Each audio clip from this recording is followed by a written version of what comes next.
So Brandon, Jeremy, I got to tell you, I'm a huge superhero buff. I love comics. I know, judging here, like we got the Captain America I'm rocking, although I'm a superhero or Superman fan myself. When it comes to playing card game or superhero based card games, like I've been wanting just that right game for so long, and we got Sentinels in the Multiverse here. It's a game by Greater Than Games, and it is a cooperative, team-based hero game or superhero game. And I said cooperative and team-based for a reason. Because you look at some of the other games out there, you got Legendary, you got DC Deck Builder. Both of those games are cooperative asterisks because it all comes down to the end of the game. Everybody counts up their victory points, and if you feel like you're not truly winning, you could just tank that game, even though that's not what a superhero would do. He'd work together with his team. Yeah. Right. And then you got DC on the other side, where it's just every man for themselves, which totally is not how superheroes work together. No. So what do you got for this? What are you into on this? So I love all of the different types of villains that they have. They're very unique. A lot of them have completely different play style than the next. And the mega boss that we always have trouble beating up, Iron Legacy, is the boss to play. If you guys ever buy this game, make sure that you play against Iron Legacy right away.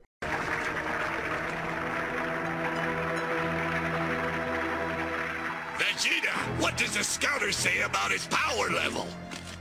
It's over 9,000! What, 9,000? There's no way that can be right. Because he is the best villain ever. Yeah, and by playing it right away, you mean you enjoy that there is a wide variety of villains that can scale up to challenge you at any level. With Iron Legacy being super hard to beat, and you got the guy at the bottom who's Captain Beat-A-Lot, which is Baron Blade. Yeah, Baron Blade. So you get a lot of different ones.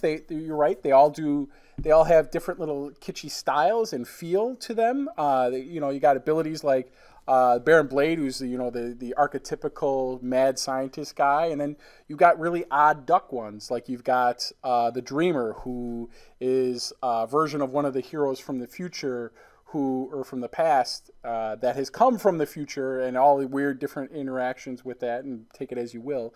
But you're forced to have to not truly fight her, but fight off all of her dreams. Yeah, so, try to save her. Yeah, you get all different kinds of weirdness in this, and making it truly a ridiculous amount of replayability into it. Right. I totally am on with you on that. And that's one of the things I really enjoy about this game is there's a lot of different ways you go about playing this game. You can play different heroes, play different villains, you can play different different environments. Really change the aspect of the game, to go in your favor, to go against your favor, or to do its own thing. That's one of the biggest things I like about this. The other thing I like about this is, like you said to start, the co-op factory. That you really do work as a team.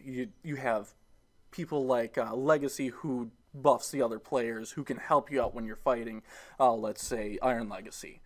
When he's got low health, but he does a lot of damage, and he can resist a lot of damage. You really want to work together to defeat the enemy, not only as fast as you can, but you want to be able to resist as much damage as you can at the same time. Absolutely. I mean, I can't count how many times we're all sitting around while it's on a certain individual's play, like mine, and we're like, all right, so what should I do? Because what are you guys going to do? We're working together, and it feels like it's a team effort to beat these guys, and not just like so many of the other games where it's just, you're playing solitaire. Everybody's working together on it. Awesome.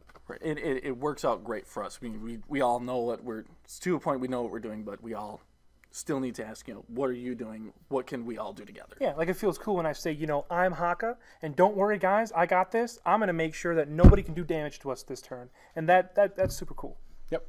I'm a huge fan of artwork, and like this game has its style of its own. And so it really reminds me of a lot of the Champions, which is a different superhero game, or Mutants and Masterminds, which is another tabletop superhero game, where they struck out to not be the archetypical Batman, Superman, Iron Man kind of stuff. So you get all those archetypes in there, but the designers really sat down and put a lot of effort into creating really believable superhero characters. Like I could totally see these having a comic book style or a comic book series all their own. Absolutely. And the last thing I wanted to touch on that I really liked about this, going back to the villains, is that, you know, you look at games like Legacy or Legendary and DC Deck Builder, like the villains are kind of afterthoughts. And while they do present a challenge, I can't count how many times they just simply we overrun the game, and it was just so simple. Like, these villains truly feel like villains. I mean, you look at it, like, there's 5 of us playing against one guy, and he's still running on our level, and in some cases, handing our butts to us. Right. You know, and I just love that feature about it. It's challenging at a whole multitude of different levels. Yeah, and killing us on multiple occasions. Absolutely. But even after you're dead, you can still help out the team. Yep. And I like that, you know, you get knocked out right away, much like when we fought Iron Legacy and knocked 3 of our guys out. And they're all, immediately. You know, you get that feeling like they're just climbing up to help you, and they're boosting your morale enough to, you know, purge or move on and just take them down. You know, so what did you not like? Is there anything you didn't like about the game? Well, there's one thing I really didn't like about the game. It's when not everyone cooperates with the game. Yeah, I don't know if we have that much of an issue together when we do it, but there are some times where we don't all work together. You know, there's sometimes when we play cards that'll take out other people's cards that were actually helping. You mean like Setback, who might go, hey, I'm going to force you to destroy a guy, or, you know, different guys. Or Fnatic, who just takes all of the ongoings away, regardless if they're good or bad for us. True. You're right. I mean, I could see that where this is a game where in order to really, truly, you know, bring out that whole co-op feel, you have to sit down as a group and decide what you're going to play. And when you don't do that, it really falls apart. Right. And I get it. Sometimes you do have to make sacrifices. But if you're just doing it just to benefit yourself, you're not really getting the whole concept of the game. Right. Okay. Brandon, anything you didn't like? So there's not much that I don't like about this game. If I had to say if there's anything I didn't like, it was that you know, when we play together, and then you get some of those environment cards that start really throwing the game around. Like, there are some environments in these series that we have, because we're showing all 3 of them here, all 3 packs. There are some environment cards like Rook City that I just hate to play with. That's and rough. we usually just avoid playing altogether. Right, because it messes with you it's so a lot much. of hardcore messing with just the heroes, Yeah. where the true spirit of the environment it's affecting everybody. And that seems one that's truly skewed towards just the villains. Yeah. Yep, I could see that. For me, it's a real minor nitpick, but the counters. Like, I love the damage counters. Without them, this is a logistical nightmare. Oh, so hard. However, the status counters, such as, you know, immune to damage, +1 damage, -1 damage, they really just seem like afterthoughts. Like, the first couple times you played the game, you know, we brought those in there, and it kind of helped visualize what was going on. But afterwards, it just seemed more of a hassle than an actual, you know, helping of determining what is at a -2 or a +2 or whatever. Just more pieces than we really needed. Right, We kind of knew what we had, and you guys all get +1. Okay, we all get +1. Indeed. Yeah, and it's kind of easy to remember, too, if we only have 1 bonus or 2 bonuses. Especially if we're doing it every turn. We just know, yeah, we got this, no problem. Right. And again, I was hard-pressed to find something I didn't like about this game. Totally. I mean, I think we play this almost on a weekly basis. Yep. It's just one of those games that, you know, you can get 3 people or 6 people, even though the max is 5. We had no problem playing with larger groups. You know, you get into it, and it's a game you can sit down for a half an hour, maybe 45 minutes, and play that game and walk away with it. And for me, that's the perfect amount of attention span for this game. Yeah, totally. So Play a couple hands. You don't have to sit down and play it all the time and say, let's play another game, let's play another game. You just go walk away, come back to it another day. A couple days later, no problem. Yep. Yeah. So overall, what do you think?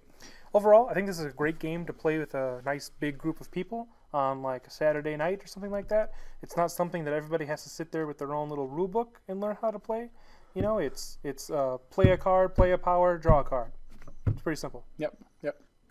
And like you said, it's a great party game. You bring it out. You have a group of friends come. You don't have to just sit and play one game. You can play a bunch of different games. You grab a villain. You grab a villain. Play a game there. Easy to understand. It's not like you said, you have to have individual rules for each character. Everyone has the same set of rules, and it's really easy to understand. You do what the card says, you're done. Yep. I think overall, for me, definitely has become one of my top 5 favorite games of all time. Mainly because there's a ton of replayability in this, and it's a co-op game. And I love co-op games because as much as I enjoy being competitive, a lot of times what gets casual gamers and new people into the world of board gaming is playing with your friends together in a game. Absolutely. So, Yeah. all right. Well, thanks for joining us again. If you like what you see, you can always subscribe to our channel or hit us up on our website. Have a good night.